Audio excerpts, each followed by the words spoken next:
Update na po tayo tungkol sa tax records ni Vice President Sara Duterte na dinala sa Senado ngayong umaga.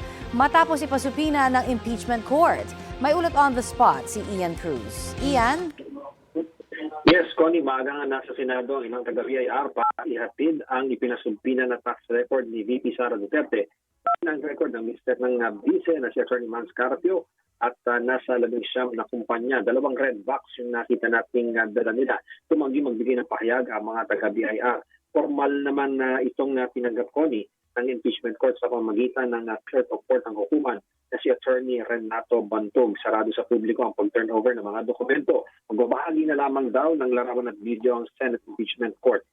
Online din ngayon, Connie, ng pag-sumite ng records ng vice mula sa Anti-Money Laundering Council at mga banking institutions. At kanina rin ay ilang kinatawan ng mga bangko ang nasa Senado. Tumanggi rin silang magbigay ng anumang pahayag.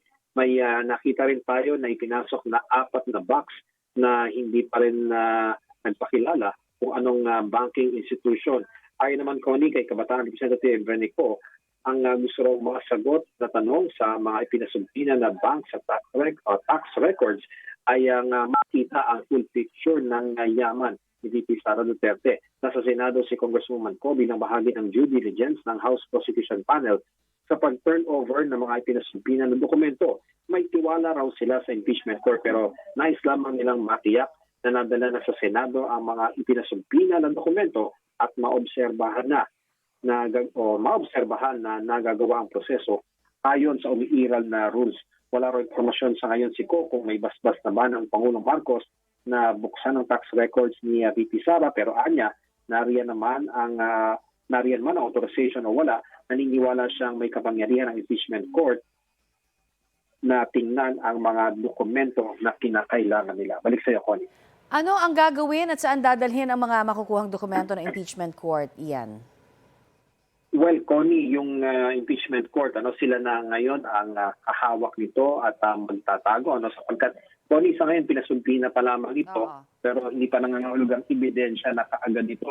So, nasa kanila lamang posesyon ito para kapag kinailangan at may basbasa ng korte, ay pwede nilang makuha anytime. At ako, malaking tanong din dyan, kung may basbas na ba ang Pangulo na bulat-latin talaga itong tax records ni VP Sara.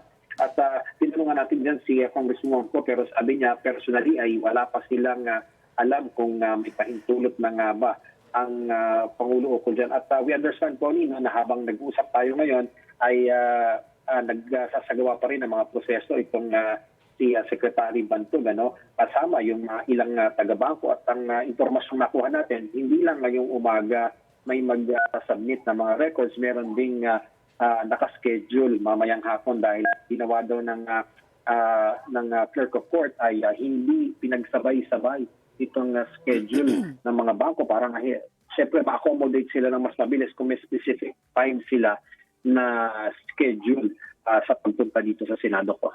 Maraming salamat sa iyong update, Ian Cruz.